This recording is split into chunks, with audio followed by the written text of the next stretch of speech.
Bonjour. Aujourd'hui, on va explorer ensemble un concept qui est à la fois très simple et en même temps incroyablement profond. C'est une quête que tout le monde connaît, celle d'une paix qui dure, d'une paix qui demeure.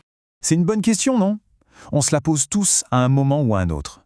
Dans le tourbillon de nos vies, la paix, la vraie, c'est quoi au juste? Est-ce que c'est juste l'absence de bruit ou est-ce que ça va plus loin que ça? Le truc, c'est que la plupart du temps, on cherche la paix à l'extérieur de nous. On s'imagine qu'on la trouvera quand tout sera parfait, quand tous nos problèmes seront réglés. Mais cette paix-là, même si elle fait du bien, elle ne dure jamais très longtemps. Réfléchissez-y une seconde.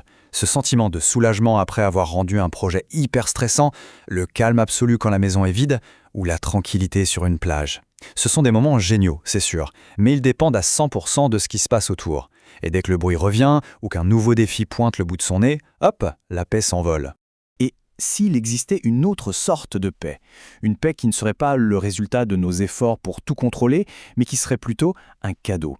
C'est là qu'on tombe sur une promesse complètement différente. Voilà, ces paroles sont vraiment au cœur de notre réflexion. Elles parlent d'une paix qui est un don, qui n'a rien à voir avec celle que le monde peut nous offrir.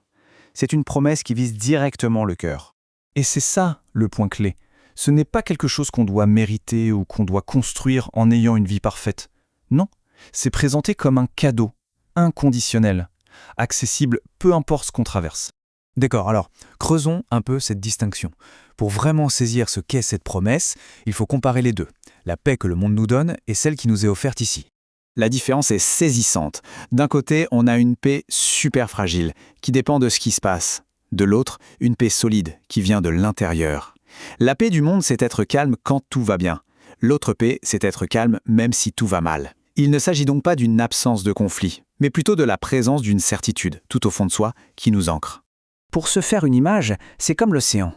À la surface, ça peut être la tempête. Les vagues peuvent être immenses, déchaînées. Ça, c'est la paix du monde, toujours à la merci des éléments. Mais si on plonge, tout au fond, dans les abysses, il y a un calme absolu, que rien ne peut perturber. C'est l'image parfaite de cette paix intérieure permanente. Alors, concrètement, à quoi elle sert cette paix? Le verset ne fait pas que la promettre, il lui donne un but très très clair. C'est un remède contre le trouble et la peur. Voilà la définition en somme. C'est une force qui nous stabilise de l'intérieur, une sorte de refuge, mental et spirituel, qui nous protège quand dehors, tout devient chaotique ou angoissant.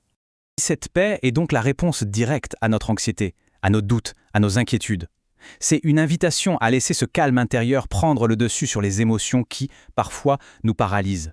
Bon, la question à 1 million, comment on fait pour l'avoir, cette paix? Le texte ne donne pas de formule magique, c'est plus une posture en fait, une sorte d'ouverture. Le chemin est d'une simplicité presque déconcertante. L'idée n'est pas de faire, mais de recevoir.